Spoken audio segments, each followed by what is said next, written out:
ये न मुद्दा सर आज जो है कल जो है यानी 27 तारीख को पुरातन छात्र समागम होने वाला है जी। क्या कुछ उद्देश्य है और क्या उसमें मुख्य मुद्दे रहेंगे?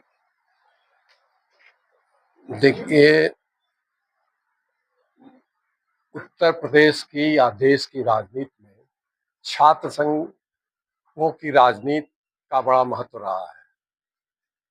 छात्र नेता प्रदेश और देश की राजनीति को दिशा दिखाने का काम किया है, लेकिन पिछले एक दशक से उत्तर प्रदेश में छात्र संघों के चुनाव इन केन प्रकारेण, हालांकि कोई रोक नहीं लगी हुई है, सरकार की तरफ से कोई रोक नहीं लगी हुई है, लेकिन चुनाव नहीं हो रहे और उसके फलस्वरूप आज प्रदेश की राजनीति जो है ये कारपोरेट के हाथ में चली गई है।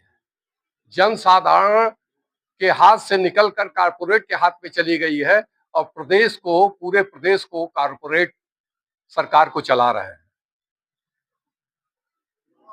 हम लोग काफी समय से उस विश्वविद्यालय के छात्र नेता भी धरना प्रदर्शन किए, लेकिन हमने देखा कि एक हम लोगों का समय था कि जब हम लोग विश्वविद्यालय प्रशासन को नोटिस दे दिया करते थे कि अमुक तारीख से हम लोगों की ये मांगे हैं, अगर इस पर सुनवाई नहीं होती है तो हम आंदोलन करेंगे। उसके पहले ही हम लोगों को बुला करके कुलपति हम लोगों से बात करते थे और मैक्सिमम चीजें जो सही होती थी उसको लोग स्वीकार कर लेते थे। लेकिन आज स्थितियां बदल गई। आज छात्र नेताओं को बड़े हे दृष्टि से देखा जा रहा है। प्रशासन के लोग कोई अहमियत नहीं देते हैं और हम पुराने लोग आज जो विधायक हैं, इन विधायकों की भी कोई इज्जत नहीं है। छात्र राजनीति से निकला हुआ विधायक जब विधानसभा और लोकसभा में जाता था तो वो सबसे अलग दिखता था। जनता की आवाज को जिस दिलेरी और जिस बहादुरी के साथ उठाता था, उसका आज विधानसभा और लोकसभा दोनों में अभाव हो गया है।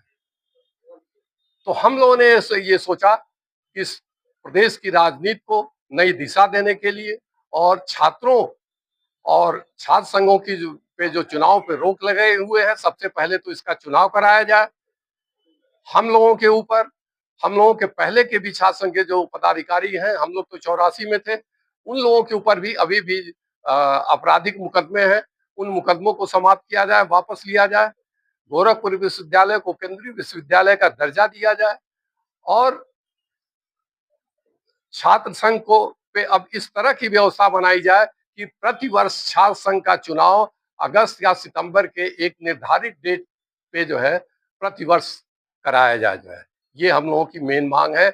इसी को लेकर के कल छात्र समागम हो रहा है। उसमें हमारे गोरखपुर विश्वविद्यालय और कुछ बाहर के विश्वविद्यालय के भी जो है छात्र नेता और छात्र संघ के पदाधिकारी आ रहे हैं और हम लोग एकजुट होकर के अपनी इस मांग से प्रदेश सरकार को अवगत कराने का काम करेंगे। पुरातन छात्र संघ पदाधिकारी और नेताओं की जो हम लोग का सम्मेलन किया जा रहा है, कल 27 तारीख को नेपाल क्लब गोरखपुर में आयोजित है, जिसमें पुराने छात्र संघ के पुराने तेवर के लोग और दूर दूर के हमारे छात्र संघ के जो भी छात्र संघ के पूर्व पदाधिकारी बचे हुए हैं, उनको हम लोगों ने अतिथि के रूप में बुलाया है। और उस सम्मेलन में योजना है हमारी कि सभी लोग एक बार एकत्रित होकर, जैसे छात्र संघ के चुनाव नहीं हो रहे हैं, जिससे छात्र संघ एक ऐसी वो है लोकतंत्र की पाठशाला है जो कि राजनीति में आने वाले सबसे पहले छात्र यूनियन के ही लोग हुआ करते थे और वो लड़ते थे, उनके तेवर रहते थे। वो छात्र संघ से गए लोग जो भी समस्या होती थी उसको लोकसभा और विधानसभा में उठाया करते थे, आवाज बुलंद किया करते थे, जिसकी लगातार कमियां होती जा रही हैं। हमारे बीच में छात्र संघ का चुनाव विगत 10 वर्ष से लगभग नहीं हो रहा है, जिससे छात्र संघ के छात्र भी कमजोर हो गए हैं। विश्वविद्यालय प्रशासन अपनी मनमानी करता जा रहा है, किसी भी छात्र को जिस भी तरह दबा लेता है, चाहे जिस तरह की फीस चाहे वसूली कर लेता है। आज छात्र संघ को देख के गोरखपुर में ही छात्र संघ भवन को देखकर बड़ा ही कष्ट होता है, किस बदहाली में पड़ा हुआ है। तो लोकतंत्र में छात्र संघ का चुनाव न होना एक सबसे बड़ी कमजोरी है। तो उसी को हम लोग बुलंद करने के लिए, जागरूक करने के लिए, जो 3 और भी समस्याएं हैं उनको हम लोग जगाने के लिए सम्मेलन की तैयारी किए हैं, गोष्ठी की तैयारी किए हैं। उसमें हम लोग रणनीति बनाएंगे और पूरे प्रदेश भर के नौजवान और युवाओं और छात्र संघ के लोगों को जगाएंगे, नए नए छात्रों को भी अपना संदेश देंगे ताकि वो जाने कि उनके पूर्व छात्र संघ के पदाधिकारियों की क्या परंपरा थी और किस तरह वो आंदोलन करते थे। हम लोगों ने जयप्रकाश जी का आंदोलन देखा है, जो पूरे देश में इंदिरा गांधी की सरकार पलट दिए थे, जिसको लोग कांग्रेस की सरकार ही थी, जिसको जयप्रकाश उन्होंने किसी पद के लिए नहीं किया और किसी उसी तरह ये हम लोग पूर्व छात्र संघ के पदाधिकारियों की बैठक बुलाए हैं। इसमें गोरखपुर विश्वविद्यालय, जैसे गोरखपुर इतना विकास कर रहा है, इतने विश्वविद्यालय खुल रहे हैं, तो पूर्वांचल में का ये गोरखपुर विश्वविद्यालय सेंट्रल यूनिवर्सिटी का दर्जा दिया जाए, इसकी भी मांग करेंगे। और जो पुराने छात्र नेता हम लोग के सीनियर लोग हैं, उन लोगों के ऊपर तब से जो छात्र संख्या 30-30 साल से लगे हुए मुकदमे हैं, उनको उठाया जाए, इसकी भी सरकार से मांग करते हैं, क्योंकि वो अपराधी नहीं है और मुकदमा तब का लिखा हुआ 30 साल से न उसकी सुनवाई तेजी से कर पा रहे हैं, न खत्म कर रहे हैं। वो आज भी बेचारे परेशान हालत में यहाँ कचहरी तक आना पड़ता है उनको, तो उसको यह उठाने की मांग करते हैं। तो भैया आपने बड़ी जो है नजदीक से छात्र संघ चुनाव देखा भी है और करवाया भी है। 9 साल या 10 साल हो गए चुनाव नहीं हुए। ये पुरातन समागम जो होने वाला है, इसमें क्या मुख्य मुद्दे रहेंगे और कैसे जो है कितने संख्या को संभालेगा पूरा?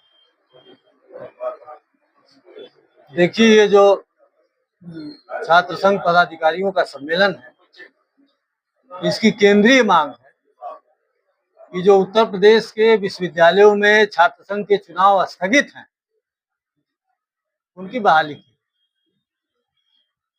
क्योंकि लोकतंत्र हमारे यहाँ अधूरा है। उत्तर प्रदेश में लोकतंत्र अधूरा है।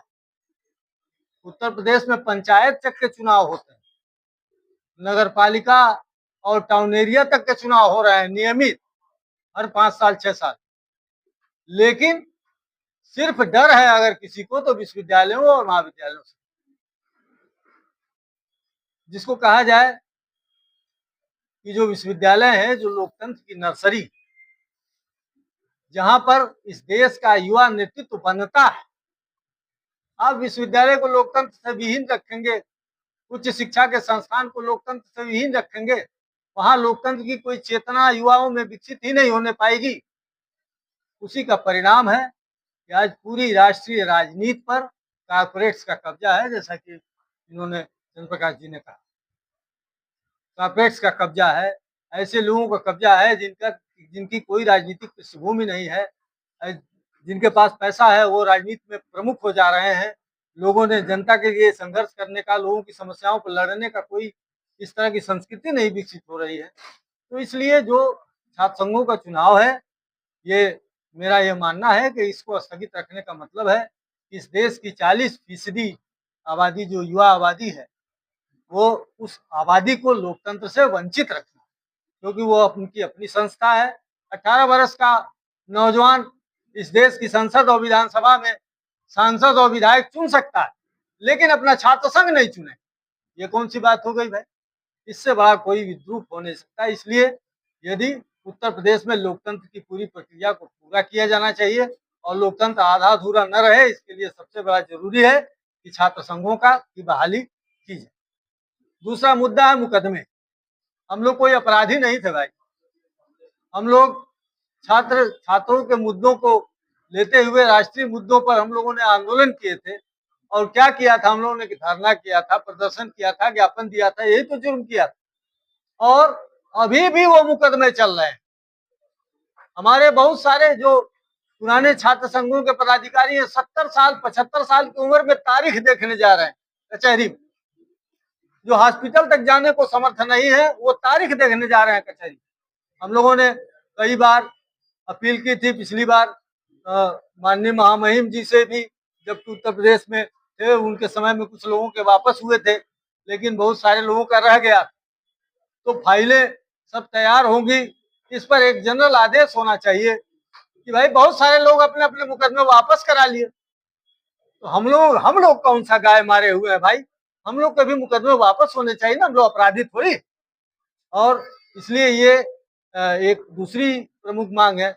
हाँ, और तीसरी मांग है गोरखपुर विश्वविद्यालय को केंद्रीय विश्वविद्यालय बनाने का। अब गोरखपुर में 4 विश्वविद्यालय हैं। कहने को यह है कि गोरखपुर को आशिक गर्व कर सकते हैं कि गोरखपुर में 4 विश्वविद्यालय। गोरखपुर विश्वविद्यालय है, ये इंजीनियरिंग कॉलेज भी अब जो है वो विश्वविद्यालय है, आयुष विश्वविद्यालय है, गोरखनाथ विश्वविद्यालय है, 4 विश्वविद्यालय है। लेकिन यह नहीं भूलना चाहिए कि सबसे पुराना विश्वविद्यालय गोरखपुर विश्वविद्यालय, और संसाधनों की कमी के चलते जानते हैं गोरखपुर विश्वविद्यालय में आम स्टूडेंट पढ़ नहीं सकता है, किसान के घर का बेटा एडमिशन नहीं ले सकता, इतनी ज्यादा फीस है। कारण क्या है? संसाधन कम है। स्टेट गवर्नमेंट के ही संसाधन है, केंद्र सरकार के फंड कम हुए हैं और जाहिर तौर पर शिक्षा पर बजट कम हुआ है, तो इसका खामियाजा विश्वविद्यालयों को। और एक कहा जाए कि एक अंदरूनी तरीके से एक आदेश जैसे आ गया है फंड की कटौती के चलते कि विश्वविद्यालयों को अपने संसाधनों से चलाना है। और अपने संसाधन का मतलब है कि विश्वविद्यालय में स्ववित्त पोषित पाठ्यक्रम चल रहे हैं, और उसका नतीजा ये हुआ है कि विश्वविद्यालय में आम घरों के बच्चे एडमिशन नहीं ले सकते। तो हम लोगों की मांग है कि केंद्रीय विश्वविद्यालय का इसको दर्जा दिया जाए ताकि इसके संसाधन बढ़े और यहाँ पर आम लोग भी शिक्षा प्राप्त कर सकें। मुख्य रूप से केंद्रीय मांगे हम लोगों की यही है, और 3 पीढ़ियों का समागम होगा। कल का दृश्य देखने लायक होगा, आप लोग आइएगा। एक साथ 3 पीढ़ी के लोग वहाँ इकट्ठा होंगे, पिता भी होगा,